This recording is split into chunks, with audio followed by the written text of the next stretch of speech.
The center court at Sobeys Stadium had just witnessed a battle for the ages.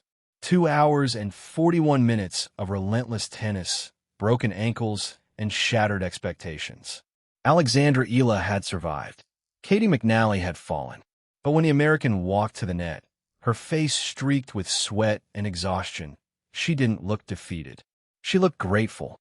And then she said something that left the tennis world speechless. "Thanks for letting me be a part of this," McNally told Eala at the net. The words hung in the air like a confession. Here was a player who had just lost a heartbreaker in front of 10,000 screaming fans. Fans who had cheered every Eala winner and every McNally error. And instead of bitterness, she offered gratitude.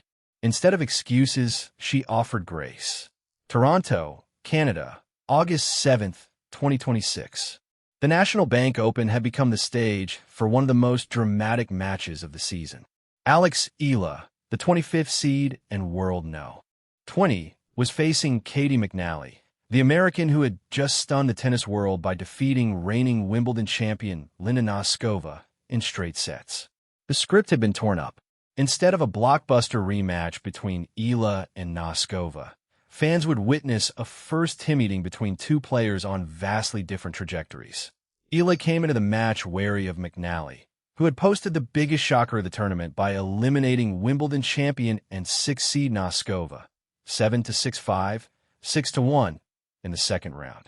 McNally harbored hopes of pulling off another upset after breaking Eala's serve twice early in the first set to take a 3-1 lead as the Filipina got off to a lethargic start. The 21-year-old Eala then shifted gears, prolonging rallies as she searched for her rhythm instead of going for big shots. This allowed her to dictate the tempo and keep McNally away from the net, where the American usually attacks her opponents. The world no. 20 Eala broke McNally in the 6th and 8th games, sweeping the last 5 games to claim the opening set. But the second set brought disaster. Eala threatened to break away by taking a 2-1 lead, but McNally responded by breaking her serve in the 4th game to draw level at 2-2. After retaking the lead at 3-2, Eala called for a medical timeout to have her ankle taped after feeling some discomfort. Whether the break stymied her momentum or the tape restricted her mobility, Eala allowed McNally to pocket the next 2 games and take a 4-3 lead. Eala had the tape removed from her ankle during the changeover, but her movement in the succeeding games remained tentative. McNally took advantage, holding serve to close out the set and force a deciding third.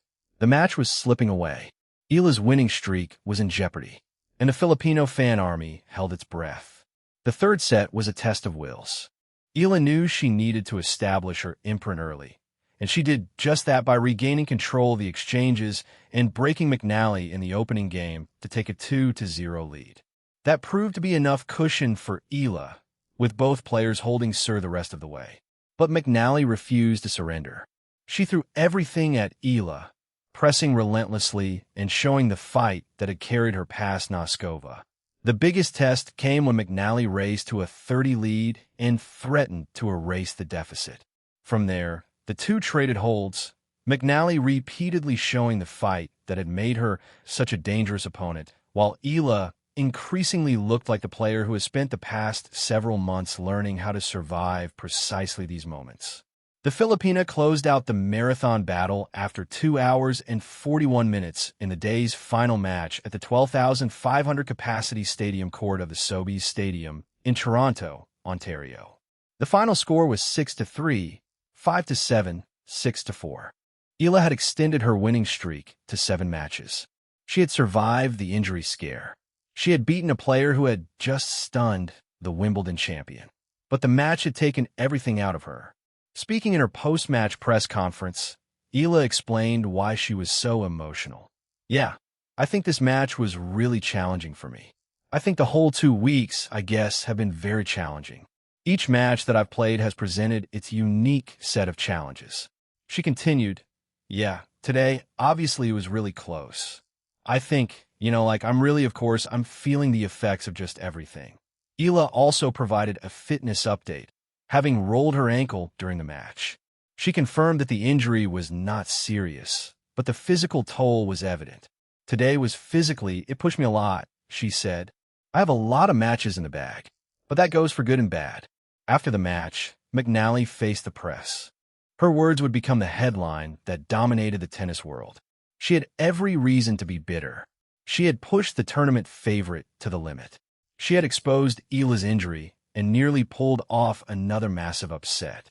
But instead of complaining, she offered nothing but grace. McNally had been candid before the match about what awaited her. She knew the crowd would be hostile. She knew she would be playing against not just Eala, but also a stadium full of passionate Filipino fans. What she's doing for tennis is unreal and selling out stadiums, McNally had said before the match. Hopefully, it's a great crowd and a good atmosphere, and I can enjoy it. But her post-match reaction went beyond mere sportsmanship. At the net, McNally told Eala something that left the Filipina star deeply moved. She told me congratulations, and she said, "Thanks for letting me be a part of this," which is incredibly kind and gracious from her, Eala revealed in her press conference. Eala continued, "I think there was a huge mutual respect for the great match that we had. Super gracious and a lot of respect for Caty." McNally had already shown her ability to handle the pressure of a hostile crowd.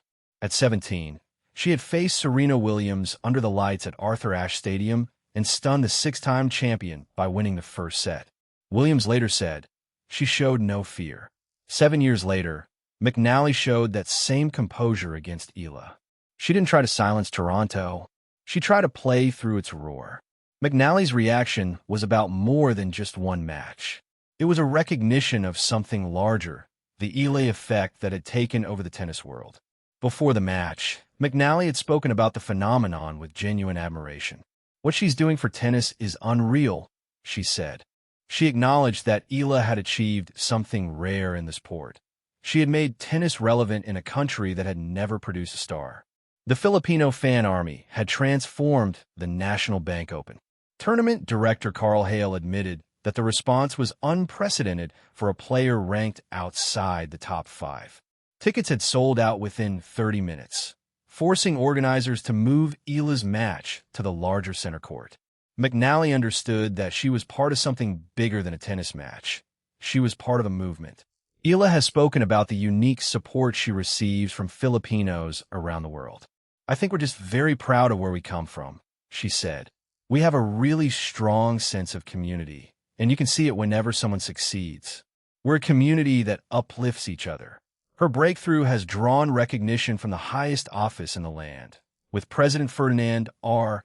Marcos Jr. hailing her achievements. Senator Mark Viller filed a resolution declaring that Eala's victory is proof that Filipino athletes are world-class. The McNally-Eala match was a clash of cultures, a test of wills, and a lesson in sportsmanship. McNally had shown that she could handle the pressure of a hostile crowd and push one of the hottest players on tour to the limit. Eala had shown that she could survive injury, adversity, and a relentless opponent to keep her winning streak alive. McNally's words after the match, "Thanks for letting me be a part of this," were a sign of a player who understood the significance of the moment. She had been part of something special.